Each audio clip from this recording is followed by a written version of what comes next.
నమస్తే welcome to good health. Piles, fistula, fissures తో బాధపడుతున్నారా? వీటి వల్ల కలిగే అనారోగ్య సమస్యలేంటి? వీటికి హోమియోపతిలో ఎటువంటి చికిత్స అందుబాటులో ఉందో మనకు తెలియజేయడానికి హోమియోకేర్ ఇంటర్నేషనల్ డాక్టర్ మానస గారు మనతో ఉన్నారు. వారిని అడిగి మరిన్ని వివరాలు తెలుసుకుందాం. మీకు కూడా ఏదైనా సమస్యలు ఉంటే డాక్టర్ గారితో మాట్లాడాలనుకుంటే స్క్రీన్ మీద కనపడుతున్న నెంబర్కి కాల్ చేయండి. నమస్తే డాక్టర్, గుడ్ ఆఫ్టర్నూన్. నమస్తే అండి. డాక్టర్ గారు, ముందుగా చెప్పండి, ఇప్పుడు ఈ మధ్య కాలంలో చూసుకుంటే ఏజ్తో సంబంధం లేకుండా పైల్స్తో చాలా మంది ఇబ్బంది పడుతున్నారు. సో ఇవి రావడానికి గల కారణం ఏంటి? పైల్స్ అనేవి మనం మెడికల్లో హెమరాయిడ్స్ అంటాము. అంటే పైల్స్ కానీ హెమరాయిడ్స్ కానీ వీటిల్లో ఉండే లక్షణాలు మెయిన్గా మోషన్కి వెళ్తున్నప్పుడు బ్లీడింగ్ అవ్వడం అనేది ఉంటుంది. సో పైల్స్ కానీ హెమరాయిడ్స్తో కానీ ఈ రోజుల్లో చాలామంది సఫర్ అవ్వడానికి, అది కూడా యంగ్ ఏజ్ వాళ్ళు సఫర్ అవ్వడానికి ఒకటి డీహైడ్రేటెడ్గా ఉండడం, అంటే వాటర్ ఇంటేక్ సరిగ్గా తీసుకోకపోవడము, తీసుకునే డైట్లో ఫైబర్ అనేది సరిగ్గా లేకపోవడము, లేదా మోషన్ రెగ్యులర్గా రాకపోవడానికి అండర్లైన్ కాజెస్, అంటే ఇతర సమస్యలు ఏమైనా ఉండి వాటికి కొంచెం మెడికేషన్ సరిగ్గా వాడకపోయినా వాటి వల్ల కూడా యూజువల్గా హెమరాయిడ్స్ అనేవి వస్తాయి. సో కంటిన్యూస్ సెడెంటరీ జాబ్స్ ఉండడము, ఫిజికల్ యాక్టివిటీ లేకపోవడము, ఇవి మెయిన్ రీజన్గా చెప్పుకోవచ్చు. మనం హెమరాయిడ్స్ ఈ రోజుల్లో ఎక్కువ మందిలో చూడడానికి గల కారణం అంటే ఇవే మెయిన్ రీజన్ ఉంటుంది. ఓకే డాక్టర్, ఈ మూడింటికి మధ్య తేడా ఏంటి? అసలు స్టేజెస్ ఎలా ఉంటాయి?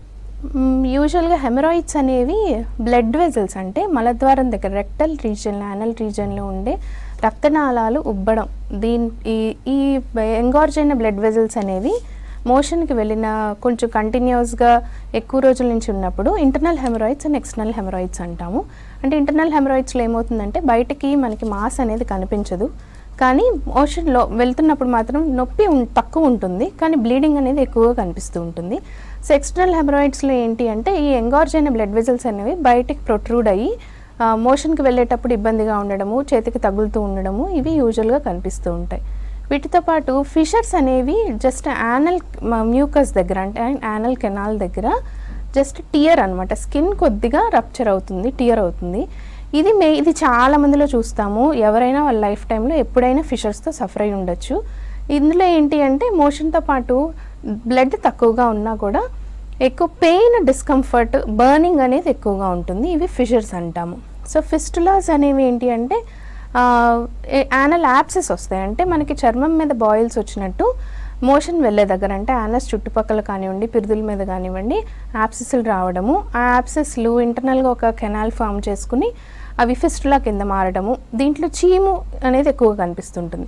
అంటే పైన హెమరాయిడ్స్లో, ఫిషర్స్లో యూజువల్గా చీము అనేది ఉండదు, కానీ ఫిస్టులాస్కి వచ్చేటప్పటికి మనకి ఇన్ఫెక్ట్ అవుతాయి కాబట్టి మోషన్కి వెళ్ళినప్పుడు నొప్పి, బ్లడ్ రావడంతో పాటు యూజువల్గా అండర్ గార్మెంట్స్కి కొంచెం చీము అంటడము లేదా నీరులాగా డిశ్చార్జ్ రావడం అనేది కామన్గా కనిపిస్తూ ఉంటుంది. ఓకే డాక్టర్, చాలా మందికి డౌట్ ఉంటుంది, ఆఫ్టర్ సర్జరీ తర్వాత మళ్ళీ రిపీట్ అవుతాయా పైల్స్ అనేవి? యూజువల్గా పైల్స్ ఇప్పుడు మేము చెప్పినట్టు బ్లడ్ వెజల్స్ ఎంగార్జ్ అవ్వడం కదండి. సో ఈ హెమరాయిడ్స్ రావడానికి ముందు మెయిన్ కారణం ఏంటో తెలుసుకోవాలి. సో సర్జరీస్ అనేవి చేసినప్పుడు ఏమవుతుందంటే మీకు సిమ్టమ్స్ రిలీఫ్ ఉంటుంది, బ్లడ్ బ్లీడింగ్ అవ్వడం, మోషన్కి వెళ్ళిన బ్లీడింగ్ అవ్వడం తగ్గిపోతుంది. కానీ ఏమవుతుందంటే మనకు అండర్లయింగ్ కాజ్ని మనం ఐడెంటిఫై చేసుకోలేం కాబట్టి దాన్ని సరిగ్గా ట్రీట్ చేసుకున్నప్పుడు యూజువల్గా హెమరాయిడ్స్ అనేవి మళ్ళీ రిపీట్ అయ్యే ఛాన్సెస్ ఉంటాయి. ఫిషర్స్ అయినా కూడా అంతే. సో ఫస్ట్ మనము దేని వల్ల వస్తున్నాయి, హెమరాయిడ్స్ ఎందుకు వచ్చాయి, ఫిషర్స్ ఎందుకు మాటిమాటికి అవుతున్నాయి, లేదా ఇన్ఫెక్ట్ అవుతున్నాయి, లేదా ఇది ఇన్ఫెక్ట్ అయ్యి ఫిస్టులాస్ కింద ఎందుకు ఫామ్ అవుతున్నాయి, ఇవి ముందు ఐడెంటిఫై చేసుకోవాలి. ఒకటి మోషన్ సరిగ్గా రాకపోవడము, డైజెషన్ సరిగ్గా లేకపోవడము, కాన్స్టిపేషన్ ఇష్యూ ఉండడం కానీ, లేకపోతే హైపోథైరాయిడ్ కానీ ఇలాంటివి ఉన్నా, లేకపోతే డయాబెటీస్ ఉన్న వాళ్ళకు కూడా ఫిషర్స్, ఫిస్టులాస్ అనేవి యూజువల్గా తగ్గవు. సో ముందు మనం మెయిన్ కాజ్ ఏంటో తెలుసుకుంటే దాన్ని బట్టి మనం ట్రీట్మెంట్ చేసుకుంటే చాలా మందిలో సర్జరీస్ లేకుండానే మన హోమియోపతి మెడిసిన్తోనే సేఫ్గా తగ్గించుకోవచ్చు. ఓకే డాక్టర్, ప్రెగ్నెన్సీ టైంలో లేడీస్కి ఎందుకు ఎక్కువ వస్తుంటుంది? ఆఫ్టర్ డెలివరీ తర్వాత రికవర్ అయ్యే ఛాన్స్ ఉంటుందా? ఉంటుందండి. అంటే యూజువల్గా ప్రెగ్నెన్సీలో ఏం జరుగుతుంది, గర్భసంచిలో ఫీటస్ అనేది పెరుగుతుంది, అంటే పిండం పెరుగుతూ ఉంటుంది. సో అలా జరిగినప్పుడు ఏమవుతుంది అంటే ఆ ప్రెగ్నెన్సీ 9 monthsలో కూడా బేబీ గ్రోత్కి అవసరమైన స్పేస్ని అబ్డామినల్ ఆర్గాన్స్ అనేవి పక్క జరగడం జరుగుతుంది. అండ్ దాంతోపాటు రెక్టమ్ మీద ప్రెషర్ పడ్డము. సో ప్రెగ్నెన్సీలో కామన్గా అందరూ సఫర్ అయ్యే కంప్లైంట్ కాన్స్టిపేషన్ ఉంటుంది. సో దీనివల్ల ఆ ప్రెషర్ వల్ల యూజువల్గా ప్రెగ్నెన్సీలో మోషన్ వెళ్ళినప్పుడు బ్లీడింగ్ అవ్వడం కానీ, నొప్పి కానీ, కాన్స్టిపేషన్ సమస్య ఉంటుంది కాబట్టి వీటి వల్ల వస్తుంది. చాలామంది విమెన్లో డెలివరీ తర్వాత కాన్స్టిపేషన్ ఇష్యూ లేకపోతే హెమరాయిడ్స్ అనేవి పెద్ద ఇబ్బంది ఏం పెట్టవు. అలా కాకుండా కొద్ది మందిలో మాత్రం కొంచెం సి సెక్షన్ అయిన విమెన్లో అంటే సిజేరియన్ సెక్షన్ అయిన వాళ్ళలో కొద్దిగా ఈ ప్రాబ్లమ్స్ అనేవి కొంచెం ఎక్కువ రోజులు ఇబ్బంది పెడతాయి. ఏదైనా కూడా హెమరాయిడ్స్ కానివ్వండి, ఈ ఫిషర్స్ కానీ మనం కొంతమేరకు హోమ్ రెమెడీస్ డైట్ ద్వారా క్లియర్ చేసుకోవచ్చు. లైక్ ఫైబర్ ఎక్కువ తీసుకోవడము, ఫిజికల్గా యాక్టివ్గా ఉండడము, ప్రోటీన్ ఇంటేక్ కొంచెం తక్కువ తీసుకోవడం, ఈ జాగ్రత్తలు తీసుకుంటే ప్రెగ్నెన్సీ తర్వాత కూడా ఈజీగా రికవర్ అయ్యే ఛాన్సెస్ ఉంటాయి. ఓకే డాక్టర్, సర్జరీతో పని లేకుండా హోమియోపతిలో చికిత్స విధానం ఎలా ఉంటుంది? మనకి ఇప్పుడు హెమరాయిడ్స్లో మనకి ఈ బ్లడ్ వెజల్స్ అనేవి ఎంగార్జ్ అవుతూ ఉంటాయి కదా. సో ఆ మెడికేషన్స్ మనకు హోమియోపతి మెడికేషన్స్ అనేవి కాన్స్టిట్యూషనల్ పద్ధతిలో ఇస్తాం మన హోమియో కేర్ ఇంటర్నేషనల్లో. సో ఇందులో ఏమవుతుంది అంటే మనం మెడికేషన్స్ ఇచ్చినప్పుడు డైజెషన్ ఇంప్రూవ్ అవ్వడానికి, కాన్స్టిపేషన్ క్లియర్ అవ్వడానికి, అదేవిధంగా బ్లీడింగ్ అరెస్ట్ అవ్వడానికి మెడికేషన్స్ ఉంటాయి. ఇలా నెమ్మదిగా మనం మెడికేషన్స్ అనేవి కొన్ని రోజులు కంటిన్యూస్గా వాడడం వల్ల ఎంగార్జ్ అయిన బ్లడ్ వెజల్స్ వెనక్కి వెళ్ళడము, ఈ ఫిషర్స్ అనేవి హీల్ అవ్వడం, ఫిస్టులాస్ అనేవి హీల్ అవ్వడం అనేది చూస్తూ ఉంటాము. కాకపోతే మనకి దీని మీద స్టేజెస్ అనేవి కూడా డిపెండ్ అయి ఉంటాయి. కొంచెం సివియర్గా ఉన్నప్పుడు ఏంటి అంటే బ్లడ్ లాస్ ఎక్కువగా అప్పటికే చాలా బ్లడ్ లాస్ అయి ఉంటుంది కొంతమందికి. అది అన్కంట్రోలబుల్గా ఉండడము, ఎనీమిక్ కంప్లైంట్స్ ఉండడము. సో ఇలా బ్లడ్ పోతూ ఉంటుంది కాబట్టి ఎనీమిక్ ఇష్యూస్ రావడము, ఎనీమియాలో ఉండే సిమ్టమ్స్ అన్ని వీక్నెస్ ఉండడం ఇవన్నీ ఉంటాయి. సో అలాంటి కండిషన్స్లో మాత్రం రేర్గా కొంతమందికి సర్జరీస్ హెల్ప్ అవుతాయి, కానీ చాలా వరకు మనకు హోమియోపతి మెడిసిన్స్తోనే క్లియర్ చేసుకోవచ్చు. ఓకే డాక్టర్, సర్జరీ తర్వాత ఇన్ఫెక్షన్స్ వచ్చే ఛాన్స్ ఉంటుందా? అది డిపెండింగ్ అపాన్ ఇప్పుడు హెమరాయిడ్స్ని తీసుకున్నట్లయితే, ఫిషర్స్ని తీసుకున్నట్లా, లేదా ఫిస్టులాస్లో ఏంటి అంటే చాలామంది వాళ్ళు ప్రాపర్ డయాగ్నోసిస్ చేసుకోకుండా ఎక్కడంటే అక్కడ సర్జరీస్ చేయించుకోవడము. యూజువల్గా ఇది చాలా ఈజీ ప్రాసెస్ అయినా కూడా మనకి క్వాలిఫైడ్ సెప్టిక్ కండిషన్స్లో అంటే అన్హైజీనిక్ కండిషన్స్లో ఒకవేళ చేయించుకుంటే ఖచ్చితంగా ఇన్ఫెక్షన్స్ వచ్చే ఛాన్సెస్ ఉంటాయి. ఒకవేళ మీరు సర్జరీస్కి వెళ్ళాలనుకున్నా, దీనికి ఏమైనా ఆపరేటింగ్ మెథడ్స్ ఆలోచించుకున్నట్లయితే ప్రాపర్ సర్జన్ దగ్గర కానివ్వండి, క్వాలిఫైడ్ వాళ్ళ దగ్గర చేయించుకోవాల్సి ఉంటుంది. యూజువల్గా చాలామంది రూరల్ ఏరియాస్లో ఏంటి అంటే ఎవరంటే వాళ్ళు ఆపరేట్ చేయడం అలాంటివి చేస్తారు. అలా అన్హైజీనిక్ కండిషన్స్లో కనుక ఆపరేట్ చేస్తే ఇన్ఫెక్షన్స్ చాలా ఈజీగా క్యాచ్ అవుతాయి. అవి ఉన్న ప్రాబ్లం కంటే ఎక్కువ సమస్యలు క్రియేట్ అవుతాయి. ఓకే, హోమియో మందులు వాడేటప్పుడు ఎలాంటి జాగ్రత్తలు చెప్తారు మేడం? ఫుడ్ విషయంలో కానీ, మెడిసిన్ విషయంలో కానీ? మనకి హోమియోపతి మెడికేషన్స్కి పర్టికులర్గా ఒక రకమైన పథ్యం ఫాలో అవ్వడం అలాంటివి అయితే ఏమి ఉండవండి. కానీ ఏ వ్యాధితో సఫర్ అవుతున్నారో, ఇప్పుడు ఈ హెమరాయిడ్స్, రెక్టల్ ఇష్యూస్ని తీసుకున్నట్లయితే డైజెషన్ బాగుండాలి, అంటే ఫైబర్ ఇంటేక్ బాగా తీసుకోవాలి, వాటర్ బాగా తీసుకోవాలి, దీంతోపాటు ఫిజికల్గా యాక్టివ్గా ఉండాలి. ఎందుకంటే ఒబేసిటీ కూడా వన్ ఆఫ్ ద రీజన్ ఉంటుంది ఈ ఫిస్టులాస్ హీల్ అవ్వకపోవడానికి కానీ, హెమరాయిడ్స్ హీల్ అవ్వకపోవడానికి. సో ఈ రకమైన జనరల్గా డిసీజ్ రిలేటెడ్ డైట్ అయితే తప్పనిసరిగా ఫాలో అవ్వాల్సి ఉంటుంది. దీంతోపాటు హైపోథైరాయిడ్ కంట్రోల్ లేకపోయినా, లేదా డయాబెటీస్ కంట్రోల్ లేకపోయినా దానికి తగినట్టు డైట్ అండ్ జాగ్రత్తలు తీసుకోవాల్సి ఉంటుంది. ప్రత్యేకంగా హోమియోపతి వాడుతున్నారు కాబట్టి తీసుకోవాల్సిన ఫుడ్స్ కానీ, అవాయిడ్ చేయాల్సిన ఫుడ్స్ కానీ పర్టికులర్గా ఏముండవు. మనకి డిసీజ్ రిలేటెడ్గా మాత్రం తప్పనిసరిగా డైట్ ఫాలో అవ్వాలి. డాక్టర్, చాలామందికి ఒక డౌట్ ఉంటుంది, ఇది క్యాన్సర్ కారణం అవుతుందా పైల్స్ అనేవి అని, దాని గురించి మీరేం చెప్తారు? యూజువల్గా పైల్స్ క్యాన్సర్కి కారణం అనే వాటికంటే కూడా రెక్టల్ క్యాన్సర్స్ అనేవి చాలా మందిలో వస్తూ ఉంటాయి ఏజ్ పైబడిన వాళ్ళలో, లేదా చాలా మందిలో రెక్టల్ క్యాన్సర్స్ అనేవి ఈ రోజుల్లో ఎక్కువగా డయాగ్నోస్ అవుతుంది. సో ఫస్ట్ రెక్టల్ క్యాన్సర్స్ అవ్వచ్చు, పాలిప్స్ అవ్వచ్చు, ఏవైనా కూడా వీటిలో కూడా బ్లీడింగ్ అనేది మనకు ఒక సిమ్టమ్గా ఉంటుంది కాబట్టి సో ఫస్ట్ ఎవరైనా కూడా ముందు ఒక సిమ్టమ్తో సఫర్ అంటే ఒక లక్షణం బాడీలో ఒక డిస్టర్బెన్స్ వచ్చింది. ఇప్పుడు పైల్సే తీసుకున్నట్లయితే మోషన్ ద్వారా బ్లడ్ పోతుంది అంటే చాలా రీజన్స్ ఉంటాయి. ఒకటి సింపుల్ ఫిషర్స్ ఉండొచ్చు, లేకపోతే హెమరాయిడ్స్ ఉండొచ్చు, లేదా రెక్టల్ పాలిప్స్ ఉండొచ్చు, లేదంటే క్యాన్సర్స్ ఉండొచ్చు. సో ముందు ఇన్వెస్టిగేషన్స్ అనేవి తప్పనిసరిగా చేయించుకోవాలి. ఎందుకంటే మనకి ఏ ప్రాబ్లం అనేది తెలుసుకుంటే దాన్ని బట్టి హోమియోపతి మెడిసిన్కి మనకి డిసీజ్తో పని లేకపోయినా వాళ్ళు ఏ డిసీజ్తో సఫర్ అవుతున్నారు, వాళ్ళు ఏ వ్యాధితో సఫర్ అవుతున్నారు, అది మెడిసిన్తో తగ్గించుకునేది ఉంటుందా, లేదా మెడిసిన్ అవసరమే లేదా, లేకపోతే మెడిసిన్ ఓరల్ మెడికేషన్తో కాకుండా ఇంకేదన్నా మనం ఆల్టర్నేట్కి వెళ్ళాల్సి ఉంటుందా, ఇవి తెలుసుకోవడానికి మాత్రం తప్పనిసరిగా ఇన్వెస్టిగేషన్స్ చేయించుకోవాలి. దాన్ని బట్టి మనకి హోమియోపతి మెడికేషన్స్ కానీ ఏ ట్రీట్మెంట్స్ అయినా కూడా దాన్ని బట్టి మనం డిసైడ్ అవ్వచ్చు. ఓకే డాక్టర్, ఈ యానల్ ఫిషర్ అంటే ఏంటి, దీనికి ట్రీట్మెంట్ ఎలా ఉంటుంది హోమియోపతిలో? యానల్ ఫిషర్స్ అనేవి ఏంటి అంటే ఎక్కువ మందిలో యూజువల్గా మోషన్ ఎక్కువ గట్టిగా హార్డ్గా రావడం కానీ, ముక్కి వెళ్ళడం కానీ, లేదా లార్జ్ స్టూల్స్ అంటే మోషన్ ఎక్కువగా రావడం, లేదా డయేరియా కానీ ఎక్కువసార్లు మోషన్కి వెళ్ళడం, వీటి వల్ల ఏమవుతుంది అంటే యానల్ మ్యూకస్ దగ్గర టియర్ అవుతుంది అనమాట, చిన్న కట్ లాగా ఏర్పడుతుంది. ఇది ఎవరైనా కూడా వాళ్ళ ఈ రోజుల్లో ఎక్కువ మందిలోనే చూస్తున్నాము. ఏదైనా కొంచెం డీహైడ్రేషన్ ఉన్న ఒక వారం 10 రోజులు ట్రావెలింగ్ ఏమైనా చేశారు, లేదంటే వాటర్ సరిగ్గా తీసుకోలేదు, వేరే వేరే రీజన్స్ వల్ల వాళ్ళల్లో యూజువల్గా ఫిషర్స్ అనేవి కనిపిస్తాయి. ఈ రెక్టల్ ఇష్యూస్లో అన్నిటికంటే ఈజీగా తగ్గించుకోగలిగేది హోమియోపతిలో మనకి సక్సెస్ ఉండేది కూడా రెక్టల్ ఫిషర్స్ని ఈజీగా తగ్గించుకోవచ్చు.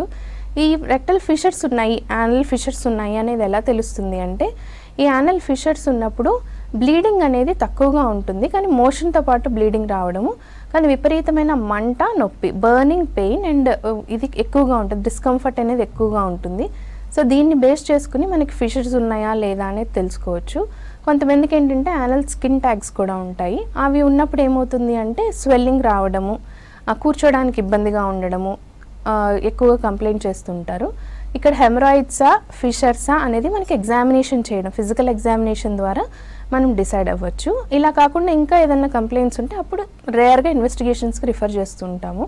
సో ఈ యానల్ ఫిషర్స్కి వచ్చేటప్పటికి మెడికేషన్ ఎంత ఇంపార్టెంటో డైట్, లైఫ్ స్టైల్ చేంజెస్ అనేవి కూడా చేసుకుంటే మనకి మళ్ళీ రిపీట్ అవ్వకుండా అండ్ త్వరగా తగ్గే అవకాశం ఉంటుంది. సో ఇక్కడ డైట్ అనేటప్పటికి ఏంటంటే ఫైబర్ ఎక్కువగా తీసుకోవడము, వాటర్ ఇంటేక్ ఎక్కువగా తీసుకోవడము, ఫిజికల్గా యాక్టివ్గా ఉండడము, అండ్ బాగా పెయిన్, బ్లీడింగ్ లాంటివి ఏమైనా ఎక్కువగా ఉంటే వాళ్ళకి యూజువల్గా ఇంట్లో చేసుకునే సిప్ బాత్స్ అంటాము, ఇవి అడ్వైస్ చేస్తాం. దీనివల్ల కూడా పెయిన్ రిలీఫ్ అనేది వస్తుంది.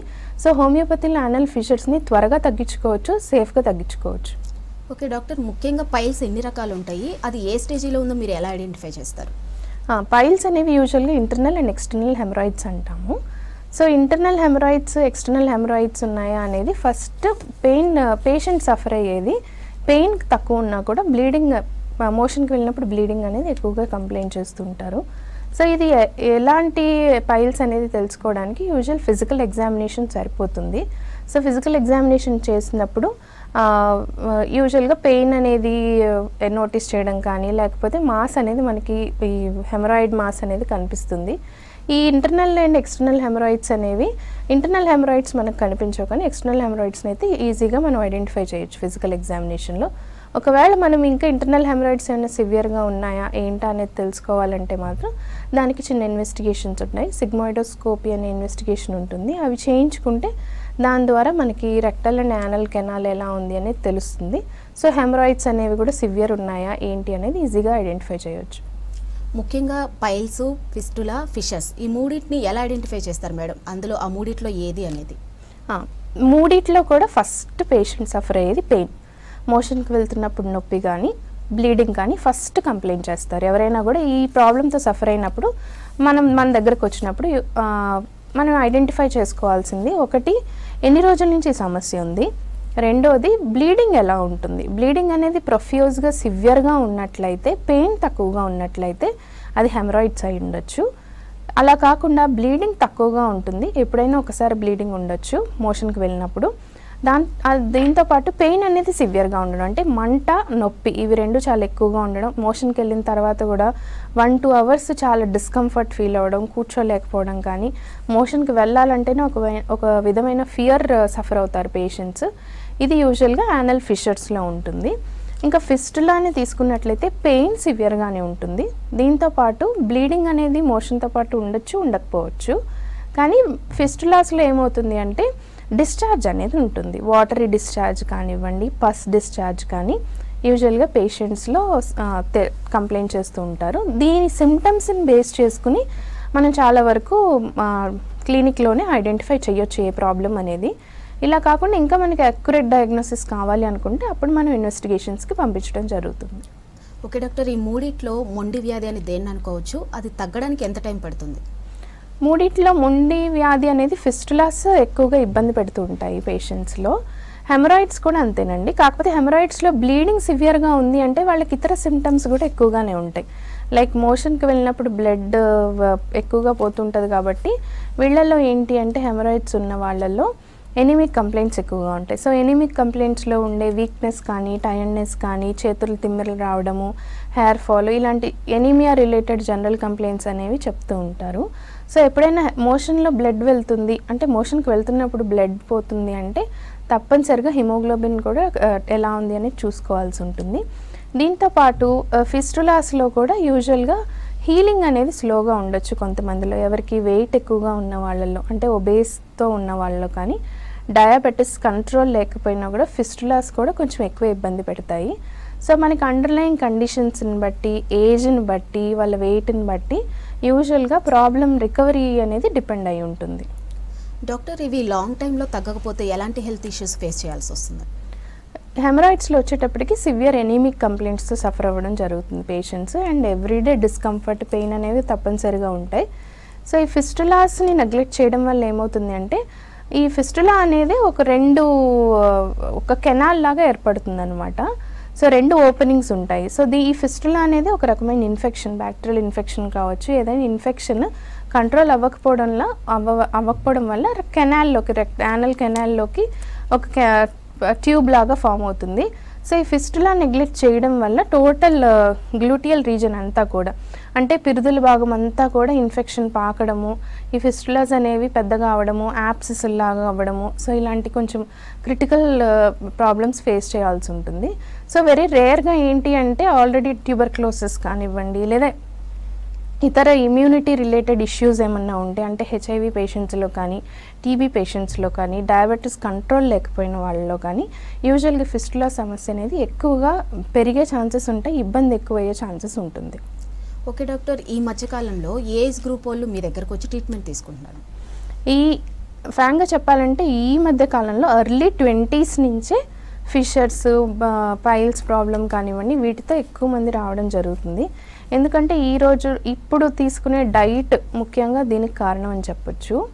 ఎందుకంటే ఎర్లీ 20sలో యూజువల్గా ఏది తీసుకున్నా కూడా డైజెషన్ బాగుండాలి. కానీ లైఫ్ స్టైల్ కానివ్వండి, బిజీగా ఉండడం వల్ల కానివ్వండి, దేనివల్ల అయినా కూడా వాటర్ ఇంటేక్ తక్కువగా తీసుకోవడము, ప్రోటీన్ ఎక్కువగా తీసుకోవడము, ఫ్రూట్స్ అండ్ ఫైబర్ తగ్గిపోవడము, దీనివల్ల ఎర్లీ 20sలోనే మోషన్కి వెళ్ళినప్పుడు ఇబ్బందిగా ఉంటుంది, పెయిన్ వస్తుంది, బ్లీడింగ్ అవుతుంది అన్న కంప్లైంట్స్ ఎక్కువ మంది కంప్లైంట్ చేస్తున్నారు. ఇంకా దీంతోపాటు ట్రావెలింగ్ ఎక్కువ చేసే వాళ్ళలో కూడా ఈ హెమరాయిడ్స్ కానీ, ఫిస్టులాస్ కానీ ఎక్కువగా చూస్తూ ఉంటాం. సో ఈ రోజుల్లో అయితే ఎర్లీ 20s నుంచే స్టార్ట్ అయిపోతున్నాయి ఈ ప్రాబ్లమ్స్ అన్నీ. ఓకే, జనరల్గా చాలామందికి డౌట్ ఉంటుంది, బ్లడ్లో మోషన్ పడగానే అది పైల్స్ అని. సో అది పైల్సే అనుకోవాలా, వేరే రీజన్ కూడా కావచ్చా మేడం? అదే ఇందాక మనం డిస్కస్ చేసినట్టు సింపుల్ పైల్స్ అవ్వచ్చండి, లేదా వెరీ సీరియస్ ప్రాబ్లం క్యాన్సర్ కూడా అయి ఉండొచ్చు. అందులో కూడా మోషన్లో బ్లడ్ అనేది కనిపిస్తుంది. ఇంకొకటి ఇన్ఫ్లమేటరీ బవెల్ డిసీజ్, అంటే ఐబీడీలో కూడా యూజువల్గా మోషన్కి వెళ్ళినప్పుడు బ్లడ్ రావడము, మోషన్స్ ఎక్కువగా అవడం అనేది చూస్తూ ఉంటాము. దీంతోపాటు రెక్టల్ పాలిప్స్ ఏమన్నా ఉన్నా కూడా మోషన్కి వెళ్ళినప్పుడు బ్లడ్ ఉంటుంది. సో ఇక్కడ మోషన్కి వెళ్ళినప్పుడు బ్లడ్ అంటే రెడ్డిష్గా బ్లీడింగ్ అవ్వడం అనేది ఒకటి.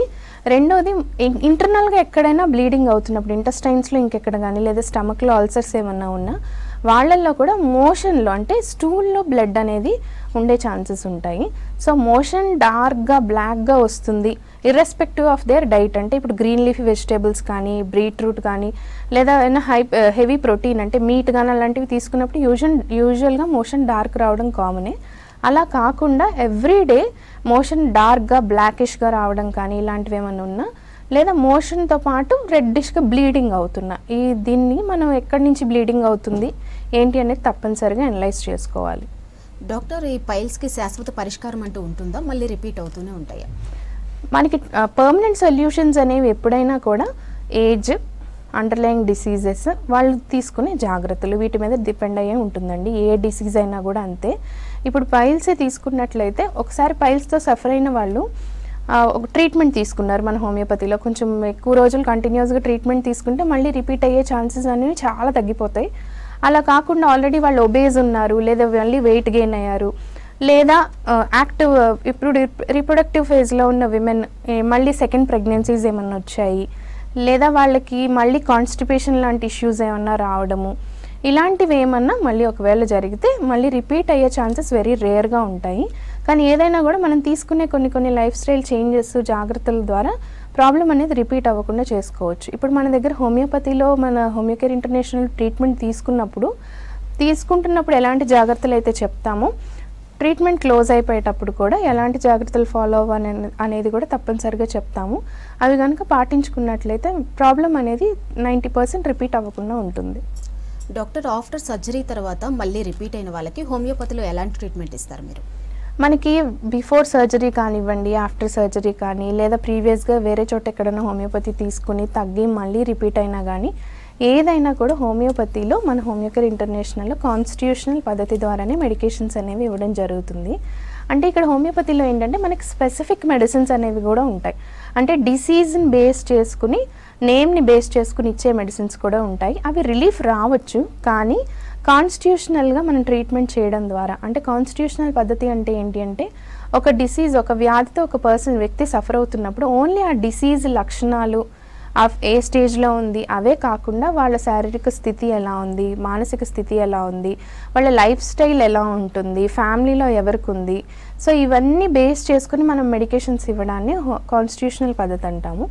సో ఈ విధంగా మెడికేషన్స్ అనేవి ఎవరికైనా కూడా ఏ స్టేజ్లో ప్రీవియస్గా సర్జరీ అయ్యి మళ్ళీ రిపీట్ అయినా, లేకపోతే ప్రీవియస్గా హోమియోపతి వాడి మళ్ళీ రిపీట్ అయినా, లేదా ఫస్ట్ టైం డిసీజ్తో సఫర్ అవుతున్నా కూడా ఇదే అప్రోచ్ అనేది ఉంటుంది. ఇలా ఇవ్వడం ద్వారా ఏంటి అంటే మనకి కాజ్ని టార్గెట్ చేస్తాం కాబట్టి, ఇప్పుడు హెమరాయిడ్స్కి కానివ్వండి, ఫిషర్స్కి కానివ్వండి, వీటికి కాన్స్టిపేషన్ అనేది కూడా ఒక రీజన్ ఉంటుంది. సో దీన్ని మనం క్లియర్ చేసుకోగలిగితే ఈ సిమ్టమ్, ఈ హెమరాయిడ్స్ కానివ్వండి, వీటిలో వచ్చే ఇబ్బందులు అవన్నీ కూడా తగ్గుతాయి. తగ్గడంతో పాటు మళ్ళీ రాకుండా కంప్లీట్గా క్లియర్ అవుతాయి. ఓకే డాక్టర్, మీరు పైల్స్కి ట్రీట్మెంట్ ఇచ్చి కొన్ని సక్సెస్ అయిన కేసెస్ గురించి చెప్తారా? మనకి ఇప్పుడు పేషెంట్స్లో యూజువల్గా ఏంటి అంటే ఒక పేషెంట్ వచ్చారు మన దగ్గరికి, ఫిస్టులాతో వచ్చారు.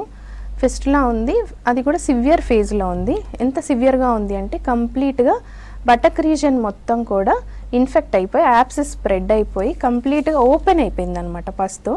సో అలాంటి ఆల్రెడీ ఆవిడకి ఏంటి అంటే హెచ్ఐవి ఉండడం ఆల్రెడీ ఉంది, డయాగ్నోస్ అయింది. సో ఇలా ఇమ్యూన్ డిసీజెస్ ఏమన్నా ఉన్న వాళ్ళకి ఇలాంటి ఇన్ఫెక్షన్స్ అనేవి త్వరగా తగ్గవు. కానీ మన హోమియోపతి ఇచ్చిన తర్వాత కొంత టైం తీసుకున్నా కూడా ఫస్ట్ డిశ్చార్జ్ అనేది ఆగిపోయింది, నెమ్మదిగా స్కిన్ కూడా నార్మల్గా హీల్ అవ్వడం జరిగింది. సో అంత కాంప్రమైజ్, ఇమ్యూనిటీ అంత కాంప్రమైజ్ అయిన వాళ్ళలో కూడా హోమియోపతి అంత మిరాకిల్స్ చేస్తుంది. దాంతోపాటు హెమరాయిడ్స్ కేసెస్ కానివ్వండి, ఫిషర్ కేసెస్ కానివ్వండి, సివియర్ పెయిన్ అండ్ డిస్కంఫర్ట్తో వచ్చిన వాళ్ళు కూడా ఇమ్మీడియట్గా మెడికేషన్ ఇచ్చిన తర్వాత సివియారిటీ అయితే ఖచ్చితంగా తగ్గుతుంది. మొత్తం హీల్ అవ్వడానికి కొంచెం టైం పట్టినా మనం కొంచెం డైట్, లైఫ్ స్టైల్ అవన్నీ కనుక ప్రాపర్గా ఫాలో అయితే మనకి ఇంప్రూవ్మెంట్స్ అనేవి చాలా త్వరగానే చూడొచ్చు. డాక్టర్, ఈ పైల్స్కి ట్రీట్మెంట్ ఇచ్చేటప్పుడు పెయిన్ ఎక్కువగా ఉంటుంది కదా, ఆ పెయిన్ ఇన్స్టెంట్ రిలీఫ్ రావడానికి మీ దగ్గర హోమియో మెడిసిన్ ఉంటుందా? ఉంటాయండి. అంటే ఇప్పుడు హోమియోపతిలో అయినా కూడా మనకి అక్యూట్ కంప్లైంట్స్ అని, క్రానిక్ కంప్లైంట్స్ అని చెప్తాము. సో ఒక పర్సన్ ఒక డిసీజ్తో సఫర్ అవుతున్నారు, ఇప్పుడు పైల్సే తీసుకున్నట్లయితే పెయిన్, బ్లీడింగ్ అనేవి రెండు ఉంటాయి. బ్లీడింగ్ అనేది హెవీగా ఉంటుంది, పెయిన్ ఫిషర్స్లో కూడా హెవీగా ఉంటుంది. సో పెయిన్ ఇన్స్టెంట్గా రిలీఫ్ అవ్వడానికి కూడా మెడికేషన్స్ ఉంటాయి. దాంతోపాటు నేను ఇందాక చెప్పినట్టు సిట్ బాత్స్ అనేవి అడ్వైస్ చేస్తాం. సో దీనివల్ల ఏంటంటే పెయిన్, ఇన్ఫ్లమేషన్ అవి ఇమ్మీడియట్గా తగ్గుతాయి. ఫస్ట్ బ్లీడింగ్ అనేది ఆగాలి.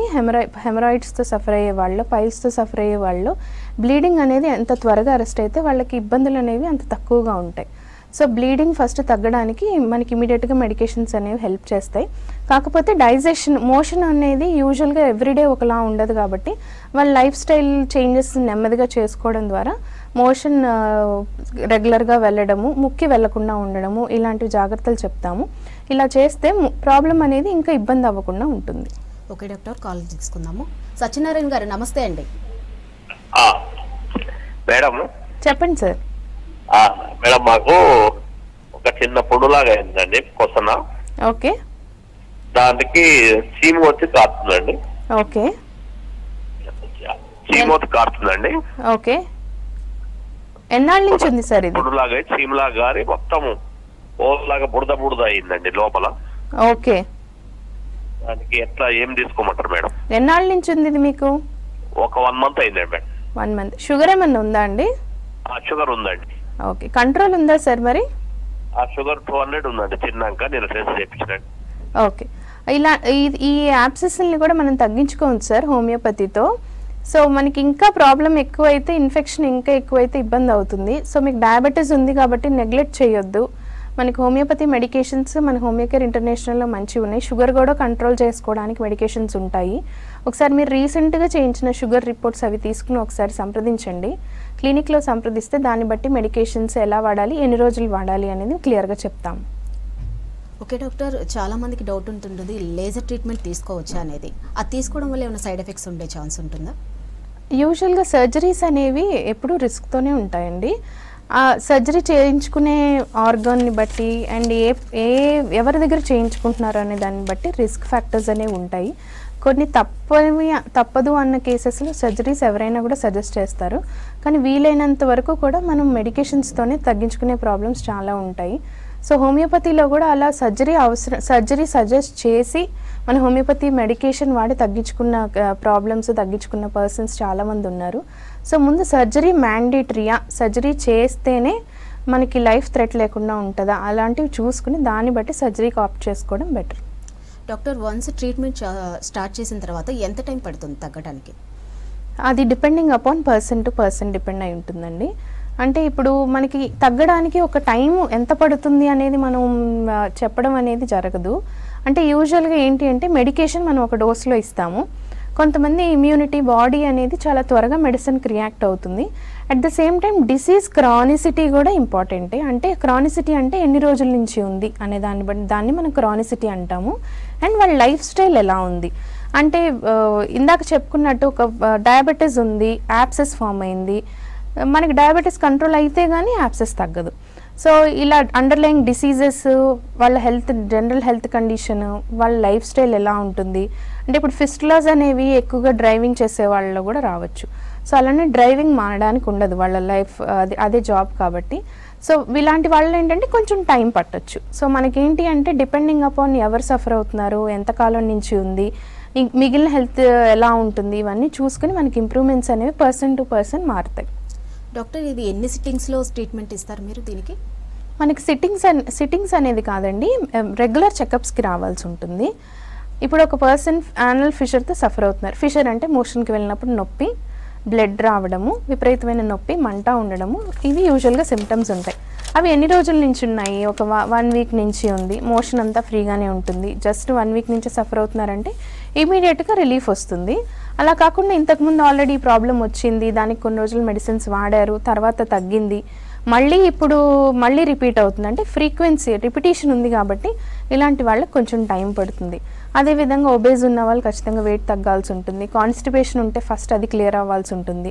సో రివ్యూస్ అనేవి మనకి ఇన్ని మంత్స్ కానీ ఇన్ని డేస్ కానీ ట్రీట్మెంట్ అనేది అడ్వైస్ చేస్తాము. వాళ్ళకున్న ప్రాబ్లమ్ని బట్టి వారానికి ఒకసారి వచ్చి మందులు తీసుకెళ్ళడం కానీ, లేకపోతే మంత్లీ ఒకసారి వచ్చి మందులు తీసుకెళ్ళడం కానీ సంప్రదించి మేము ఎగ్జామినేషన్ చేసి లేదా అడగాల్సిన క్వశ్చన్స్ అడిగి దాన్ని బట్టి మెడికేషన్స్ అనేవి ప్రిస్క్రైబ్ చేయడం జరుగుతుంది. Right, thank you doctor. ఇది ఇవాల్టి good health. Stay tune to V6 news.